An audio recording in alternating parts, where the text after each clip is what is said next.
అధ్యక్ష రెడ్డప్ప గారి మాధవి రెడ్డి గారు.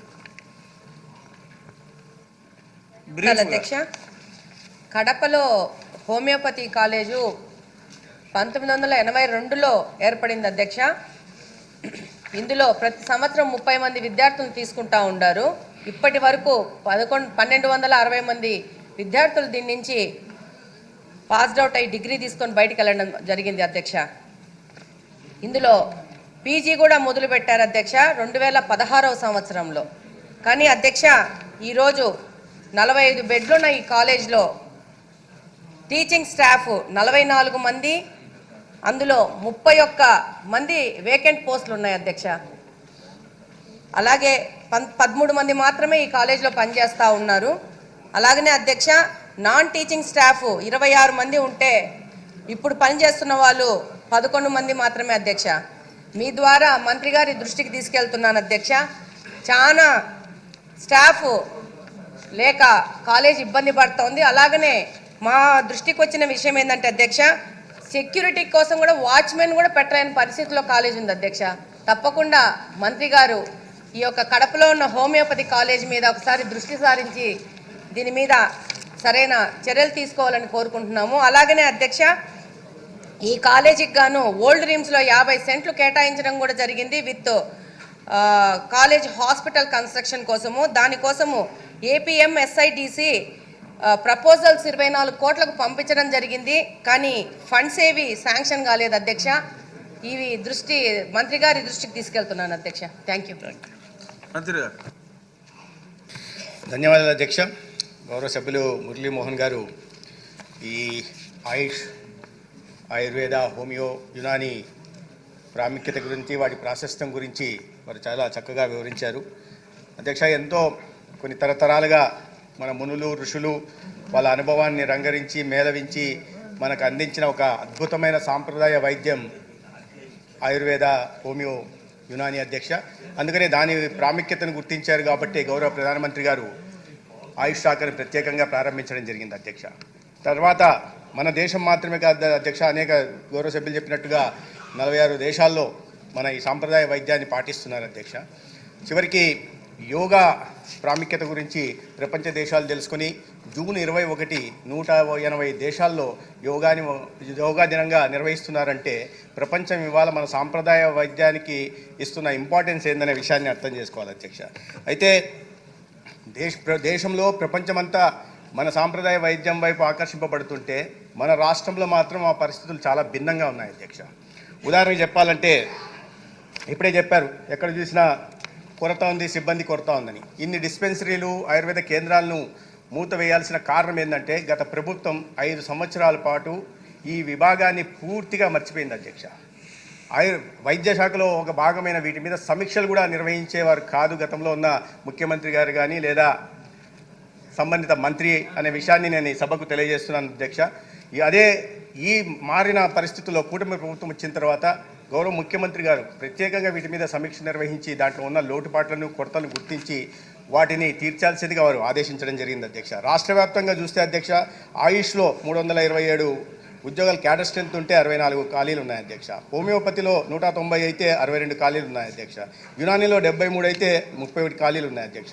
పారామెడికల్లో, ఆయుష్లో పారామెడికల్లో అయితే ఆశ్చర్యపోయే సంఖ్యలు అధ్యక్ష. 361 మంది శాంక్షన్ స్ట్రెంత్ ఉంటే 252 ఖాళీలు ఉన్నాయి అధ్యక్ష. 70% ఖాళీలు ఉన్నాయి అధ్యక్ష. మొత్తంగా చూస్తే 1087 శాంక్షన్ స్ట్రెంత్ ఉంటే 458 అంటే దాదాపు 50% ఖాళీలు ఆయుష్ శాఖలో ఉన్నాయి అధ్యక్ష. వాటిని సరిచేసే ప్రయత్నం చేస్తున్నాం అధ్యక్ష. ఇవాళ నియామకాలు కూడా చేపడుతున్నాం. మనం వచ్చిన తర్వాత 188 పోస్టులకు గాను notification Andhra Pradesh public service commission ద్వారా ఇవ్వడం జరిగింది. నియామకాలు కూడా దాంట్లో చేయడం కూడా జరుగుతోంది అధ్యక్ష.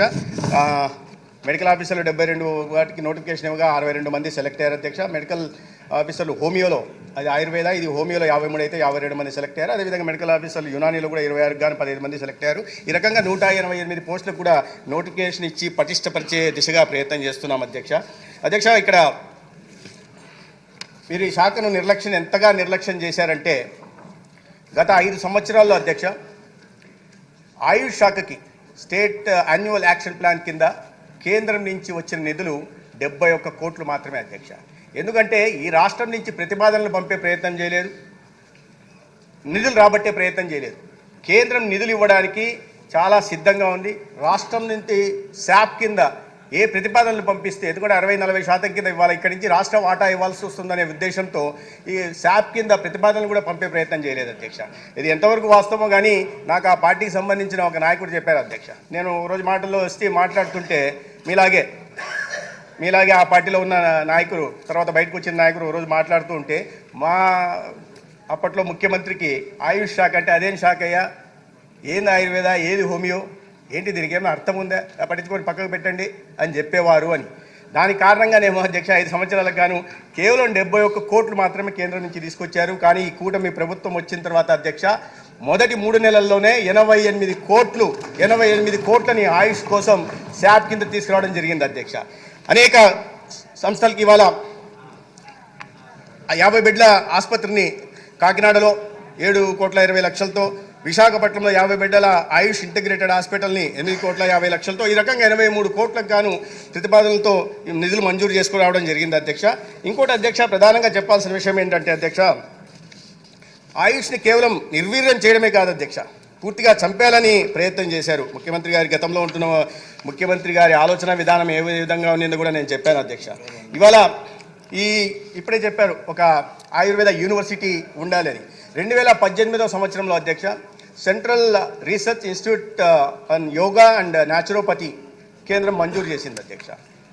ఇక్కడ కొండపావులూరు, గన్నవరం నియోజకవర్గంలో కొండపావులూరు అనే గ్రామంలో 25 ఎకరాలని గతంలో కూటమి ప్రభుత్వం చంద్రబాబు నాయుడు గారి నాయకత్వంలో 25 ఎకరాలని కేటాయించడం జరిగింది అధ్యక్ష. ప్రాజెక్ట్ కాస్ట్ 100 కోట్లు అధ్యక్ష. 2018లో ఆ భూమి కూడా కేటాయించడం జరిగింది, పొజిషన్ కూడా ఇవ్వడం జరిగింది. కానీ దాని తర్వాత దాని గురించి పట్టించుకోలేదు అధ్యక్ష. ఆశ్చర్యకరంగా బాధాకరమైన విషయం ఏంటంటే ఇటీవల మాకు కేంద్ర మంత్రి నుంచి ఫోన్ వచ్చింది అధ్యక్ష. మీ రాష్ట్రానికి క్రయన్ మంజూరైంది కదా, central research institute naturopathy and yoga, దీనికి భూమి పూజ చేస్తున్నారు, దేశవ్యాప్తంగా అన్నిటికీ చేస్తున్నారు ప్రధానమంత్రి గారు, మీ రాష్ట్రంలో చేయాలి, ముఖ్యమంత్రి గారితో మాట్లాడండి అని. సరే, మేము అధికారులను అడిగాము, అది ఎక్కడుందో ఏంటి ఆ పరిస్థితి తీయండి, ప్రధానమంత్రి గారు చేస్తా ఉన్నారని. తీరా చూస్తే అధికారులు అక్కడికి వెళ్ళి చూస్తే అధ్యక్ష ఆ భూమిని జగనన్న కాలనీల పేరుతో ఇచ్చేస్తున్నారు అధ్యక్ష. అక్కడ పోనీ పేదలకన్నా ఉపయోగపడిందా? అది ఊరికి చాలా దూరంగా ఉన్న చోట కాలనీ ఇచ్చారు, పేదలకు కూడా ఉపయోగపడలేదు. కేవలం పునాదులు మాత్రం నిర్మించి దాన్ని వదిలేశారు. ఈ సంస్థను కూడా, అంటే ప్రతిష్టాత్మకమైన సంస్థ అధ్యక్ష ఇది, దీన్ని కూడా ప్రధానమంత్రి గారు స్వయంగా తన భూమి పూజ చేస్తా అన్నారు నరేంద్ర మోడీ గారు అంటే దాని ప్రాముఖ్యత ఎంత ప్రతిష్టాత్మకమైందో మనం అర్థం చేసుకోవాలి. దాన్ని భూమి లేని కారణంగా చాలా అవమానకర పరిస్థితుల్లో ఈ రకంగా జరిగింది అని కేంద్ర మంత్రి గారికి మేము చెప్పుకోవాల్సిన, చాలా ఎంబ్రాస్మెంట్ పొజిషన్ అధ్యక్ష, చెప్పుకోవాల్సిన పరిస్థితి వచ్చింది. అయితే గౌరవ ముఖ్యమంత్రి గారు ఇప్పుడు దానికి కావాల్సినది రాజధాని ప్రాంతంలో చేశారు. దాని త్వరలోనే central research institute for naturopathy and yoga ఈ రాష్ట్రానికి అవుతుంది. త్వరలోనే దానికి భూమి పూజ కూడా చేస్తున్నాం. అడ్వాన్స్ పొజిషన్ కూడా సిపిడబ్ల్యూ పనులు మొదలు పెట్టాలి కాబట్టి అడ్వాన్స్ పొజిషన్ కూడా కోరడం జరిగింది అధ్యక్ష. ఖచ్చితంగా దాన్ని స్ట్రెంథెన్ చేసే ప్రయత్నం చేస్తాం. తర్వాత వీటి గురించి బోర్డు గురించి మాట్లాడారు. మెడిసిన్ దీనికి మాకు రాష్ట్రంలో ఈ medicinal and aromatic plant board ఉంది అధ్యక్ష. దాన్ని పటిష్టం చేసే దిశగా కూడా ప్రయత్నాలు చేసుకుంటున్నాం. ఈ కడప హోమియో కాలేజీకి సంబంధించి 4,20,00,000తో బిల్డింగ్ నిర్మాణం జరుగుతుంది. 89 లక్షలు ఫర్నిచర్ ఎక్విప్మెంట్కి కూడా మంజూరైంది అధ్యక్ష. త్వరలోనే వాటిని పూర్తి చేస్తాం. దాని మీద సమీక్ష కూడా గౌరవ సభ్యురాలు గారు అడిగినట్లుగా సమీక్ష కూడా చేస్తాం. తర్వాత ఈ నియామకాలు, ఇప్పటిదాకా చేయబట్టిన నియామకాల ఆయుష్లో ఇది ఉంటే ఇంకా ఫర్దర్ ఏదైనా కావాల్సిన వాటికి ఫైనాన్స్ నుంచి కంకరెన్స్ తీసుకొచ్చిన తర్వాత ఈ సిబ్బంది కొరతను కూడా తొలగించే ప్రయత్నం చేస్తాం అధ్యక్ష. ధన్యవాదాలు. గౌరంత ప్రశ్నకి కొండంత సమాధానం చెప్పినా మురళీమోహన్ ఇంకా ఏదో అడగాలంటున్నాడు ఆయన. అది కొంత ప్రమాద గంటిక కాబట్టి ఈ విషయం మీద కూడా గౌరవ మంత్రి గారు, మీ ద్వారా చెప్తున్న గౌరవ మంత్రి గారు చర్యలు తీసుకుంటే బాగుంటుంది అధ్యక్ష. సమాధానం జరిగింది అధ్యక్ష. ఎందుకంటే ఏపీపీసీ ద్వారా నియామకం జరగాలంటే దీర్ఘకాలిక సమయం, టైం కన్జ్యూమింగ్ ప్రాసెస్ కాబట్టి మాకు మెడికల్ రిక్రూట్మెంట్ బోర్డు ద్వారా చేస్తే బాగుంటుందని ప్రభుత్వానికి కోరడం జరిగింది అధ్యక్ష. ధన్యవాదాలు. Thank you. క్వశ్చన్ నెంబర్ 563 అడిగిన సభ్యులు లేరు, వాయిదా కోరటం జరిగింది. క్వశ్చన్ నెంబర్ 703 అనగాని సత్యప్రసాద్ గారు. థ్యాంక్ యూ అధ్యక్ష. గౌరవ సభ్యులు అడిగిన ప్రశ్నకు అధ్యక్ష, ఏ ప్రశ్నకు అధ్యక్ష? అవునండి. బి ప్రశ్నకు అధ్యక్ష, 27/5/2015 తేదీ గల రెవెన్యూ శాఖ GOMS 187 ప్రకారం తగిన చర్య తీసుకోబడుతుంది అధ్యక్ష. థ్యాంక్ యూ అధ్యక్ష. బూర్ల రామాంజనేయులు గారు.